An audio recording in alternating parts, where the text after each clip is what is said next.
بسم اللہ الرحمن الرحیم رب اشرح لی صدری ویسر لی امری واحلل عقدۃ من لسانی یفقہوا قولی۔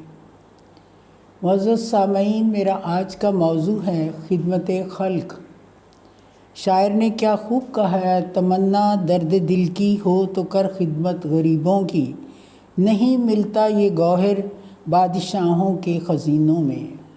خدمت خلق سے مراد ہے اللہ تعالیٰ کی رضا کی خاطر مخلوق کی مدد اور معاونت کرنا، اور قرآن اور حدیث میں اس کا قریب المعنی لفظ جو ہے وہ تعاون ہے۔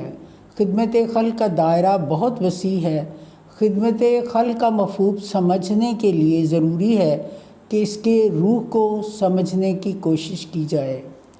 اگرچہ بنیادی اور ظاہری اعتبار سے خدمت خلق سے مراد بے معاوضہ خدمت خلق ہے، لیکن انسان کو چاہیے تو اپنی ملازمت اور کاروبار میں بھی اس کی روح کو سمو سکتا ہے۔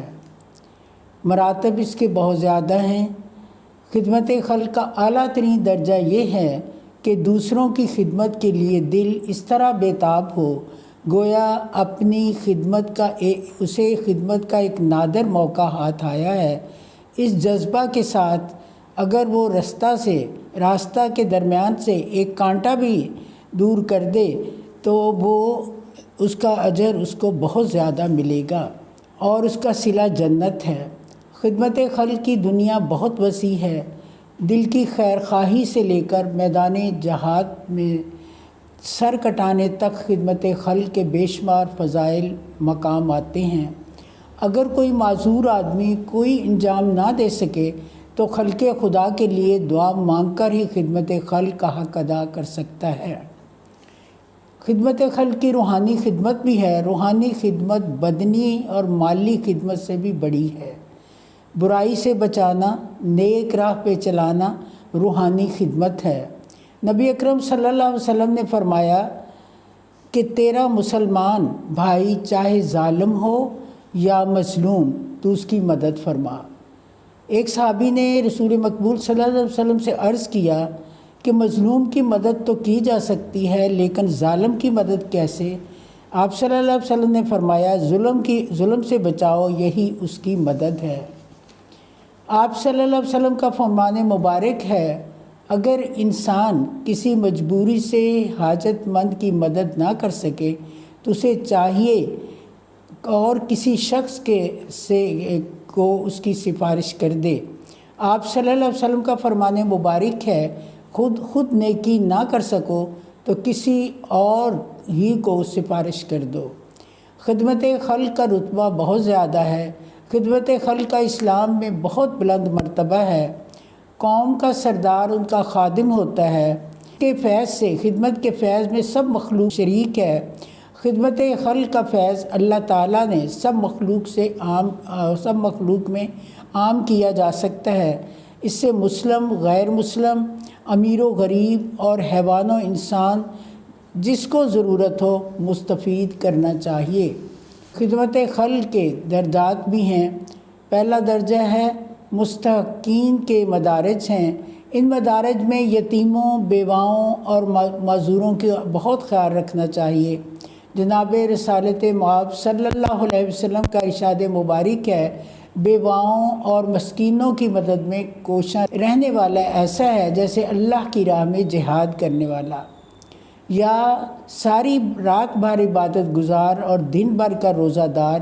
پھر آپ صلی اللہ علیہ وسلم نے فرمایا، یتیم کا مربی میرے اس قدر قریب ہوگا جیسے یہ 2 انگلیاں۔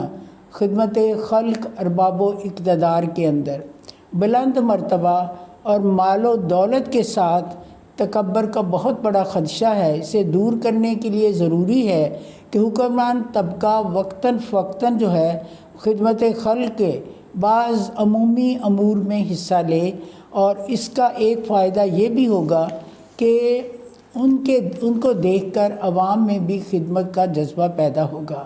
حضرت عمر فاروق رضی اللہ تعالیٰ جن دنوں خلیفہ تھے، وہ مجاہدین کی محاذ جنگ سے بھیجی ہوئی چٹھیوں کو ان کے گھروں میں تقسیم کرنے کے لیے بے نفس نفیس تشریف لے جاتے اور ان کے چوکھٹ پر بیٹھ کر چٹھیاں تقسیم کرتے۔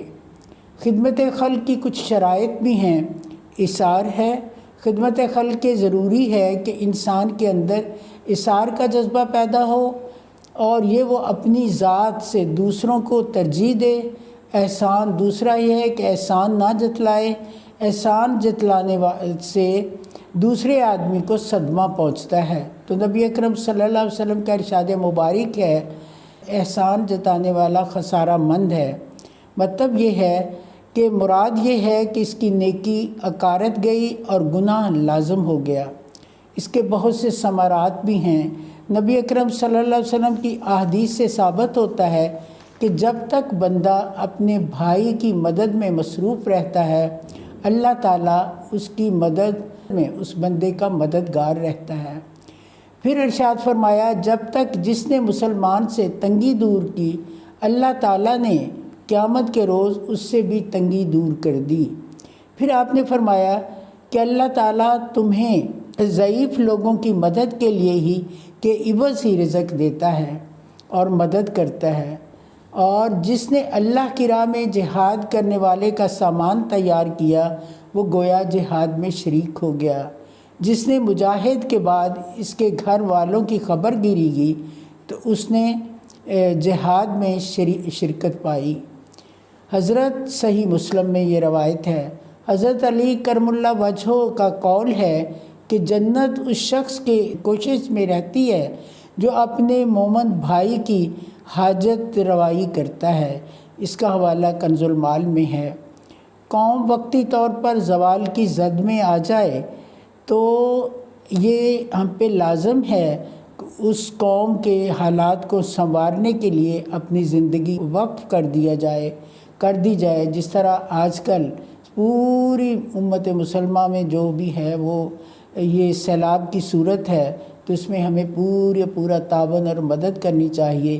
حضرت علامہ اقبال رحمہ نے کیا فرمایا ہے، ملت کے ساتھ رابطہ استوار رکھ، ملت کے ساتھ رابطہ استوار رکھ، پیوستہ رہ شجر سے امید بہار رکھ، وما علینا الا البلاغ۔